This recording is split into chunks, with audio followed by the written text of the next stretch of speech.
401번째 개송이 되겠습니다. 연잎의 물방울이나 바늘 끝의 겨자씨처럼 어떠한 욕망에도 매이지 않는 사람, 그를 나는 수행자라 부른다. 이 연잎의 물방울을 보면은 그 물방울이 연잎에 이제 흡수되지 않고 이렇게 튕겨 나가게 되고, 그로 인해서 이제 연잎이 그 물방울에 전혀 젖지 않는 그런 모습들을 볼 수 있고, 바늘 끝에 겨자씨가 있다 하더라도 끝에 있기 때문에 금방 떨어지는 것처럼 어떠한 욕망이 다가온다 하더라도 그것에 물들지 않고 또한 그것에 매이지 않고 꿰이지 않는 그러한 사람들을 우리는 수행자라고 한다. 아라한가를 증득한 분들은 이렇다 하는 거죠. 그래서 우리는 욕망의 대상이 눈앞에 있으면은 그 욕망의 대상에 자꾸만 마음이 쓰이고 집착을 하게 되고, 그것을 점점점 더 가까이 하려고 하는, 그리고 나의 소유로 만들고 내 것으로 만들고 이런 일들을 꾸준히 실천하게 되는데, 이런 아라한가를 증득한 이러한 분들은 어떠한 욕망에도 매이지 않고 잘 살아가게 된다. 이런 얘기들로서 수행자를 얘기를 합니다. 그래서 이 수행을 한다 하는 것은 이 자기가 지금 어디에 욕망을 하고 있는가, 나의 욕망이 어디를 향하고 있는가를 자꾸만 살펴가지고 그 욕망으로부터 벗어나고자 노력하는 사람을 우리는 수행자다라고 이제 얘기를 할 수가 있겠죠. 그래서 그 욕망을 자꾸만 키우는 사람, 그리고 욕망에 매여 있는 사람, 이러면은 우리는 그것을 방일한다, 이렇게 얘기를 하고 있습니다. 다음 402번째 개송이 되겠습니다. 이 세상에서 그의 고통이 다 끝난 줄 알고 무거운 짐을 내려놓고 초연한 사람, 그를 나는 수행자라 부른다. 고통이 다 끝났다라고 하는 것은, 이 세상에서 고통이 끝났다 하는 것은 생사윤회의 고통이 모두 사라졌다, 이런 얘기를 이렇게 하죠. 그래서 아라한가를 증득한 분들한테는 항상 생연이진, 태어날 연은 이미 다했다. 그래서 다시는 태어나지 않는다. 이런 표현들을 항상 얘기를 하게 되는데요. 그것이 바로 그의 고통이 다 끝난 줄 안다 라고 얘기를 하죠. 그렇다 하더라도 그 경전상에서 보면은 아라한가를 증득했다 하더라도 뭐 누구한테 좀 두드려 맞는다든지 뭐 이러한 일들이 벌어진다 해도 그 고통에 자기 마음이 매여 있지 않아서 그것으로서 끊임없이 자기 스스로 고통을 재생산해내고 그것을 유지하고 있고, 그런 모습들을 이제 다 내려놓고 있기 때문에 그 고통에서 금방금방 벗어나 버리기 때문에, 그리고 그로 인해서 그것은 육신이 있음으로 인해서 벌어지는 고통일 뿐, 다시 생사윤회를 반복하는 그러한 고통은 다 끝났다라고 하는 거죠. 그리고 이제 무거운 짐이다라고 하는 것은 우리가 나라고 하는 것을 갖고 있고, 우리 불교에서는 이제 오온이라고 하는데, 그 나라고 하는 것을 꾸준히 갖고 있을 때 나라고 하는 것, 그 다음에 나의 것이라고 하는 것, 이런 것들을 계속 만들어가고 그것을 아주 큰 성곽처럼 자꾸 꾸미고 거기에 의미 부여를 강하게 하면 할수록 자기가 가져가야 할 그러한 짐들이 아주 많이 있게 된다. 우리는 이제 저승 갈 때 업만 가져간다, 이렇게 얘기를 하는데, 그 업이라고 하는 것도 나에 대한 집착으로부터 시작해서 갖가지 업을 짓고 그 업을 본인 스스로 감당을 해야 되기 때문에 아주 무거운 짐이다 하는 거죠. 근데 그러한 짐들을 다 내려놓은 사람, 그래서 조연하게 살아가는 사람, 이런 사람들을 우리는 수행자 혹은 아라한이라고 이제 얘기를 하죠. 그래서 이제 고통, 무거운 짐 이런 것들을 스스로 잘 내려놓을 수 있어야겠다. 그래서 이제 근데 이 무거운 짐이다라고 하면 이제 자기는 무거운 짐을 지기 싫다 이래가지고 책임감 없이 살아가는 그러신 분들도 간간히 있죠. 나는 그렇게 무겁고 무거운 주제를 피하고 싶고 뭐 복잡한 거 피하고 싶고 생각 많이 해야 되는 거 피하고 싶고 이런 것들은 자기 딴에는 무거운 짐을 내려놓고 산다고 보지만 주변에서 봤을 때는 책임감 없는 삶, 그 다음에 자기 즐거운 쾌락만을 즐기는 삶, 이런 삶을 살아가는 사람이다. 그래, 그런 사람들을 우리는 수행자라 부르지 않고요. 자기의 아상을 딱 내려놓으면서 살아가는 사람을 우리는 수행자라고 이제 얘기를 하고 있습니다. 다음 403번째 개송입니다. 지혜가 깊어 현명하고 바른 길과 그른 길을 분별하고 최고의 목적에 도달한 사람, 그를 나는 수행자라 부른다. 부처님께서 어떠한 비구니 스님을 이제 칭찬하시면서 이렇게 얘기를 하셨는데요. 지혜가 깊다. 그래서 현명하다라고 하는 것은 지혜가 깊다 하는 건 여기서 이제 바른 길과 그른 길을 분별한다. 우리가 이제 불교에서 항상 여러 번 얘기했듯이 육도 가운데는 악도와 선도가 있다 이렇게 얘기를 합니다. 그래서 악도는 탐진치 삼독심으로써 이기적이고 집착이 강한 사람들이 선택해 가는 그런 길이고 그것은 대체적으로 악한 행동들을 자기가 선택해서 실천해 갔기 때문에 발생되는 결과들이다. 그런 것들을 분명하게 알고 선도라고 하는 건 인천도라고 얘기하는데 그 인천도에서는 대체적으로 다른 사람을 위해서 이타적인 마음과 이타적인 행동들을 통해서 복덕과 공덕을 쌓으신 분들이 태어날 수 있는 그러한 장소다 이렇게 얘기를 하죠. 그래서 그러한 것들을 이 지혜가 깊다는 것은 분명하게 분별할 줄 안다는 거죠. 부처님의 법을 기준으로 해서 무엇이 선업인지, 무엇이 악업인지, 무엇이 결국에는 큰 고통을 불러오는지, 무엇이 나중에 큰 좋은 과보를 불러오는지 그것을 분명하게 분별하고 그 다음에 거기서 더더욱 지혜가 깊고 현명하다면은 거기서 집착을 내려놓는 해탈도를 하나하나 선도를 바탕으로 둬서 해탈도를 밟아 나가는 그러한 행동들을 실천할 수 있고 또한 그런 것들을 다른 이에게 잘 알려줄 수 있는 사람, 그런 사람들을 우리는 수행자다 이렇게 얘기를 하죠. 그래서 이 분명하게 무엇을 분별해야 되느냐, 이 나를 기준으로 해서 뭔가를 분별하는 것이 아니라 부처님의 법을 기준으로 해서 선과 악, 그 다음에 악도를 분리해내고 선도를 분리해내고 해탈도를 분리해내고 그것을 분명하게 잘 아는 사람을 우리는 수행자고 아라한이라고 부른다. 아라한을 왜 그렇게 얘기를 하냐면 하나하나 다 밟아갔기 때문에 그것을 낱낱이 안다고 하는 거죠.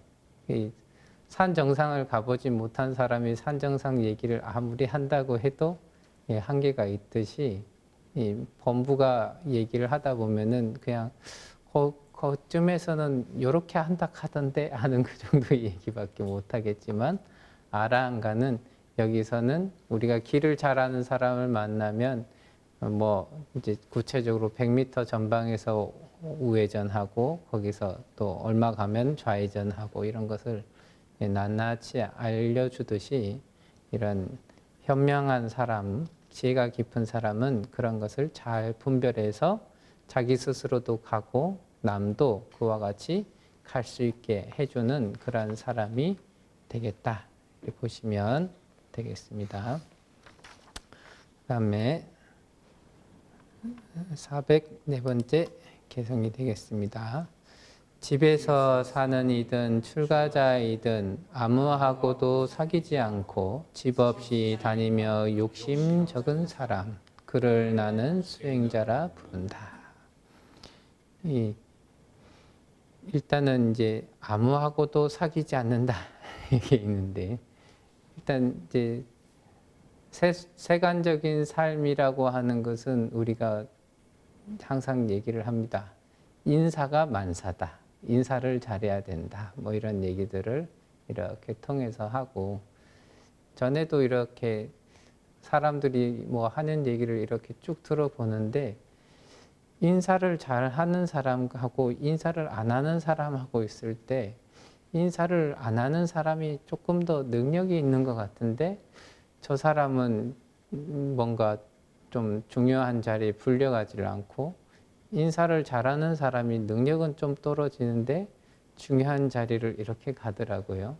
그래서 가만히 그거를 생각해 보니까 그 세속에서는 인사도 어찌됐든 이게 자기가 노력을 기울인 자리이기도 하고, 또한 그 사람을 부려야 하는 입장에서 봤을 때는 인사를 통해서 정보가 축적된 사람하고 인사를 안 해서 정보가 축적되지 않은 사람하고 선택을 해야 된다면은 그래도 인사 온 사람, 정보가 있는 사람을 뽑는 게 조금 더 낫겠다. 그리고 이 인사를 온다는 것에서 어찌됐든 불교에서는 아상이긴 하겠지만서도 주제를 발휘할 때 이 인사를 오는 사람을 훨씬 더 자기가 쓰고 싶은 대로 쓸 수 있겠다 하는 그런 이제 기대감이 좀 더 있겠죠. 그러다 보니까 인사를 오는 사람을 이렇게 선택하는 경우들이 많다. 그래서 무슨 일을 하려고 하면 이 인사가 만사다, 인사를 잘해야 된다, 이런 얘기들을 이렇게 하게 되는데, 이 수행길에서는 그게 완전 정반대가 돼가지고 초발심 자격문에서도 쓸데없이 남의 방에 놀러 가지 말아라 그런 얘기하고, 쓸데없이 인사한다고 돌아다니지 말아라 이런 얘기들을 이렇게 하죠. 그걸 이제 다시 또 대입해 보면은 그거하고 저 뒤쪽에 이제 옛날에 어른 스님들이 그 중벼슬은 닭벼슬만 못하다 뭐 이런 얘기들, 인사를 끊으면은 뭔가를 자리를 맡을 생각을 자체를 아예 없이 살면은 그렇게 사는 것이 아주 자연스럽고 괜찮은 삶으로서 이제 살아갈 수가 있는 거죠. 그래서 여기서 이제 아무하고도 사귀지 않는다. 굳이 이제 특히나 여기서 사귄다라고 하면 보통은 사람들이 자주 오고 가면서 감정을 쌓고 하는 그러한 관계들이고, 감정이 쌓이면 이제 집착이 더 발생할 수 있는 그런 구조인데, 그러한 방향성으로 나아가지 않는 사람이다 이렇게 보시면 되겠고요. 그다음에 집 없이 다닌다라고 하는데, 이제 부처님 당시에 두타행을 하는 비구들은 한 나무 밑에 세 밤 이상 머물지 말아라. 세 밤 이상 머물면은 주인이 없는 나무였는데 왠지 이 나무가 내 나무 같고 하면서 이제 애착이 생길 가능성이 있다 이런 얘기죠. 저희는 지금 이제 사찰에서 방사를 하나씩 잡아서 이렇게 지내다 보니까 하루 이틀만 자면은 이 방이 내 방이구나 이러면서 이제 뭐 애착심이 좀 생기고 하는데, 그런 것처럼 그렇다 하더라도 이 집 없이 다닌다, 어느 한 거처에 대한 집착이 없이 잘 이렇게 내려놓고 집착 없이 살아가는 사람, 욕심이 적은 사람, 그런 사람들을 우리는 수행자라고 부른다. 그러한 분들이 바로 아라한가를 증득하신 분들이다.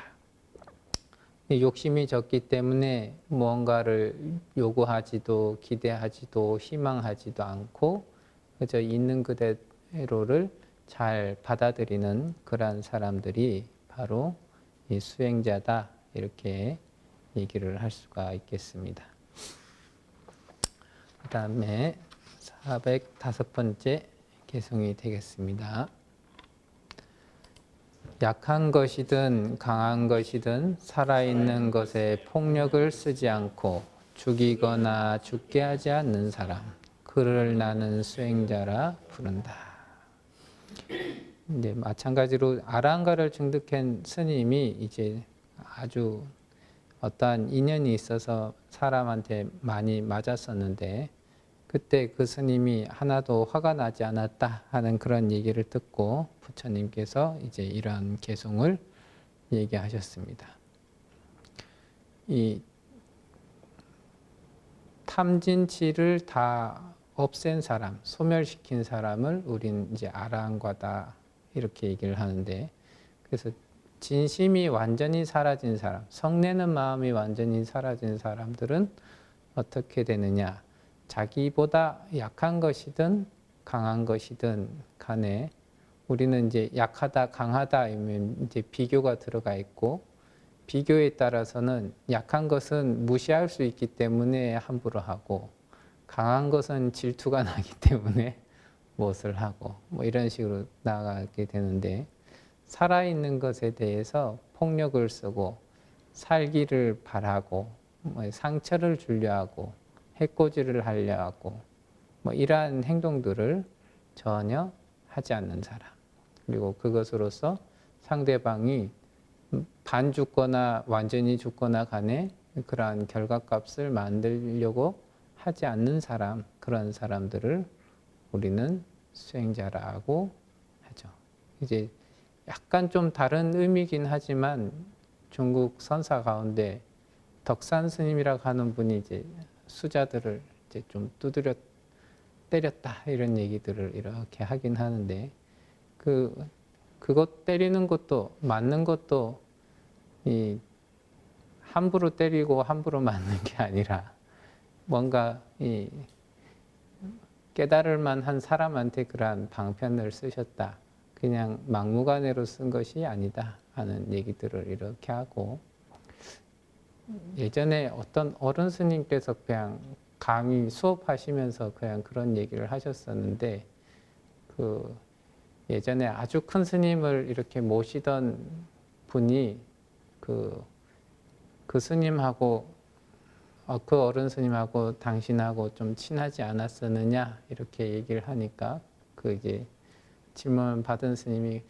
네, 그 스님한테 뺨 좀 맞았지 뭐 이렇게 얘기를 하셨다 하더라고요.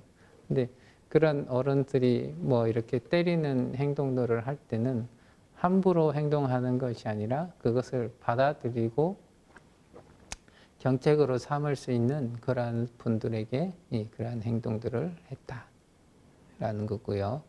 그 이외에 그러한 마음들을 이제 그것도 일종의 자비심인데, 자비심이 없이 성내는 마음으로 상대방에게 이런 폭력을 가하는 사람, 그런 사람들을 수행자라고 하지는 않습니다. 그래서 그런 것으로서 인해서 죽거나 혹은 몸의 어느 한 부분이라도 손상이 가거나 하는 그러한 행동들을 불러일으킬 그런 행동들을 하지 않는 분들을 우리는 이제 수행자다 이렇게 얘기를 하죠.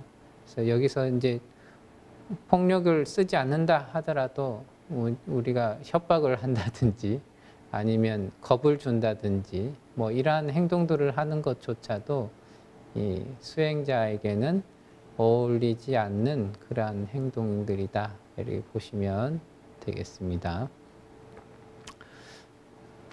그 다음에 406번째 개송이 되겠습니다.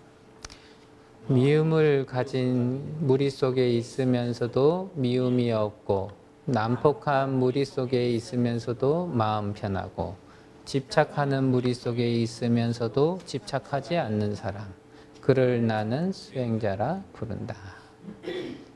이 네 명의 사미가 이렇게 공양청이 있어서 갔는데 그 공양청을 올린 집안에서 제대로 된 스님이 안 왔다 하면서 이제 구박을 하다가 겨우 이제 밥을 얻어먹은 그 사건으로서 이제 그 사미들이 화가 나지 않았다 그런 얘기들을 듣고 부처님께서 이러한 개송을 얘기하셨는데요. 우리는 이제 그 미움을 가진 사람, 적대적인 사람들 주변에서 가득 있으면은 거기에 휩쓸려 가지고 미움을 가지거나 적대감을 가지는 경우들이 많이 있죠. 특히나 이제 그 뭐 다른 어떤 것보다도 정치적인 부분을 이제 살짝 건드려 주면은 정치적인 부분에 민감한 분들이 있을 때 서로 적대하는 감정을 키우고 서로 이게 잘났다 못났다 이런 얘기를 하는 것이 굉장히 커지는데, 그런 상황 속에서도 이 미움이 없이 이 편안하게 그 사실을 있는 그대로 파악하려고 노력하는 사람들이 이제 중요하겠다 하는 거죠. 그래서 이제 특히나 이제 매체 이런 언론들이 많이 발달하다 보면서 이 선동하는 그런 부분들, 그다음에 유언비어를 퍼뜨리는 부분들, 그런 것들이 대체적으로는 이 국민들의 그 성난 마음들을 이제 격발시키는 그런 역할들을 이제 많이 하게 되는데, 그런 가운데 속에서도 그 부분에 휩쓸리지 않고 그 마음을 잘 보호 유지하는 분들이 아주 훌륭한 분들이 있다 이렇게 볼 수 있겠고요. 그다음에 난폭한 무리, 나에게 거칠게 대하고 주변에게 거칠게 대하고 이러한 일들이 계속 벌어지게 되면은 그 무리 속에 있으면서 그 무리에 물들어 가지고 험난한 행동, 거친 행동을 하는 것이 아무렇지도 않게 되더라. 그런 얘기들을 하죠. 그래서 경전에서 이 도병겁이라고 하는 사람의 수명이 10살밖에 안 되는 그런 세상이 오면은 만나는 사람마다 원수처럼 여겨서 주변에 풀이나 나무들이 칼과 같이 바뀐 상황이라 그런 것들을 지고 서로 원수를 만난 것처럼 서로를 적대시하면서 해치는 그런 행동들을 누구도 가리지 않고 하는 시대가 도병겁의 시대다 이렇게 얘기를 하는데, 점점 사람들이 상대방에 대한 이해심이라든지 자비심을 기르지 않고 서로에게 해치는 행동들을 이제 반복하다 보면은 그러한 시대가 더 가까이 올 것이다 이렇게 볼 수도 있겠고, 또 이제 부법장전인가 하는 그 경전에서 그런 얘기가 있었는데, 코끼리를 이용해 가지고 사형수들을 사형하던 나라가 있었는데, 그 코끼리를 스님들 절 근처에다 갖다 놓으니까 그 다음부터는 사형수를 이렇게 죽이지를 않더래요. 그래서 저 방편이 다시 옛날처럼 돌아가려면 어떻게 해야 되겠는가 했을 때 그 코끼리를 이제 도살장 근처에다 갖다 놓으니까 다시 사형수들을 이제 죽이면서, 그때 돼서는 이제 오히려 상관없는 사람들도 막 죽이면서 다녔다. 뭐 이런 얘기들이 이제 실려 있는데, 그런 것처럼 중생은 주변의 무리들을 어떤 무리를 두냐에 따라서 행동하는 것들이 바뀔 수 있다. 아란가를 증득하신 분들은 그런데 전혀 휩쓸리지 않고 자기의 이 마음을 잘 보호하는데, 중생들은 휩쓸리기 때문에 그러한 일들이 이제 쉽지 않다. 그래서 초발심, 이제 갓 수행하시는 분들한테는 이제 수행을 완성을 해서 다시 세상 사람들한테 포교를 하고 또한 교화를 해야 되시는 분들은 그러한 부분에 대한 걸림이 없지만, 처음 수행하시는 분들한테는 웬만하면 선한 사람들을, 좋은 도반들을, 선지식들을 가까이 하라 이런 얘기들을 항상 하게 되는 거죠.